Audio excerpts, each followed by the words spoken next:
Баршаңызға сәлем. Күн салқындағанда дүкендерде көп сатылатын жемістердің бірі құрма. Аталған жеміс жаңажылдық дастарханның айнымас бір бөлігі. Құрмада қызғылт сары пигмент, бета-каротин көп кездеседі. Ол аллергияның қозуына әкеледі. 3 жастан асқан балаларға құрма жеуге болады, дегенмен оны көп тұтынбау қажет.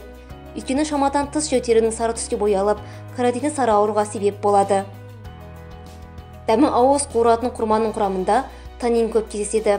Танин дегеніміз медицинада дәрі үшін, тұрмыста қырғыш ретінде қолданылатын емен және басқа ағаштың қабығынан жасалған ұнтақ. Оның асқазанға әсері қатты. Оның әсерінен ересектердің іші қатса, асқазаны әлсіз балалардың ас қорытуы бәсеңдейді. Видеоны соңына дейін көріңіз. Сіз естіп білмеген ақпараттар болуына сенімдімін. Біздің еңбегімізді бағалап, каналыма қолдау білдіріп, подписаться түймесін баса кетіңіз. Сіздің оп-оңай болмашы әрекетіңіз бізді шабыттандырады. Сондай-ақ құрманың құрамында қанттың көп болатынын ескеру қажет. Құрмада 100 килокалория бар. Сусамырмен ауыратындар құрмадан түбегейлі бас тартуы керек. Толық піспеген құрма асқазанда бездердің не қатты тастардың жиналуына әсер етеді. Құрманы жер алдында оның қабығына назар салыңыз. Қара дақтары бар. Қабығына зақым келген құрмадан аулақ болған жөн. Өйткені оның сыртында зиянды микробтар болуы мүмкін. Ол іштің өтуіне, жүректің айнуына және ағзаның әлсіреуіне себеп болады. Шамадан тыс тұтынбай, белгілі бір мөлшері жесеңіз ғана құрманың пайдасын сезінесіз. Оның құрамында көптеген пайдалы микро және макро элементтер бар. Магний тамырларды босаңсызса, калий ағзадағы артық заттардың шығып, қан қысымының төмендеуіне әсер етеді. Пектиндер болса, токсинді заттарды жояды. Оған қоса құрма йодтың таптырмас көзі. Дәрігерлер күніне 2 құрмадан көп жемеуге кеңес береді. Ал нутрициолог Наталья Прохорова қан диабетімен ауыратындарға құрманы күніне 1 данадан артық жеуге болмайтынын ескертеді. Құрманың ерекше хош иісі және керемет дәмі бар. Пайдасына келетін болсақ, оны бағаламауға болмайды. Және менің ойымша сіз бұған сенімдісіз. Енді зиянды, дәлірек айтқанда қарсы көрсеткіштерді қарастырайық. Құрманы жақында ота жасатқан адамдарға ұсынылмайды. Ішек жабысқақ аурумен ауыратындарға қолданудан бас тартқан дұрыс. Шикі жемістерде танин бар. Бұл жедел ішек өтімсіздігіне алып келеді. Құрманың құрамында түрлі тұтқыр заттар бар.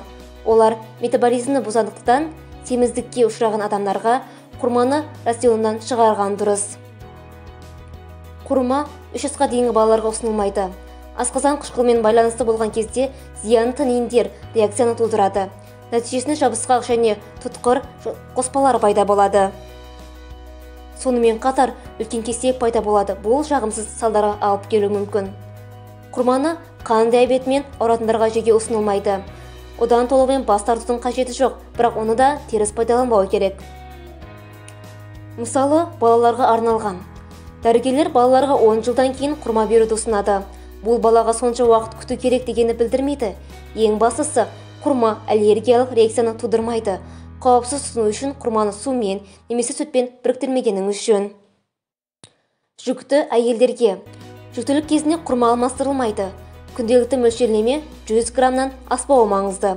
Егер дене құрамнан бас тартса, одан бас тартып, токсикоз шыққаннан кейін оны диетаға қайта енгізген дұрыс.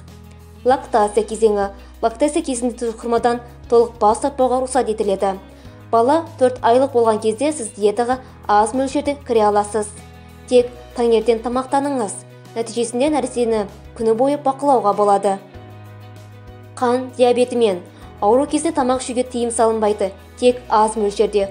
Оны әртүрлі тағамдарға, соның ішінде салаттар мен тағамдарға қосу арқылы пайдалануға рұқсат етіледі. Тұқымнан өсіңіз. Перман, анар сияқты оңай өнеді. Оның сүйегі мықты болғандықтан өскін шыққаннан кейін қабығын кесіп тастаңыз. 6 жылдан кейін дұрыс күтіммен жеміс беретін кішкентай сүйектен ағаш алыңыз. Гастритпен. Жақсы құрма жемінен бас тартқан дұрыс. Жедел гастрит кезінде құрманы жеуге мүлде мүмкін емес. Панкреатитпен. Бұл аурумен бірге құрманы өте сақтықпен қолдану ұсынылады. Өйткені целлюлоза өте тұтқыр және шешектің өтуіне қиындатады. Егер бір кесімді дәмін көруге деген ұмтылыс керемет болса, оны ремиссия кезінде жасаңыз. Өшу кезінде құрмаға тыйым салынады. Егер сіз кезде өзіңізге бір кішкентай нәрсеге жол берсеңіз, маңызды ештеңе болмайды.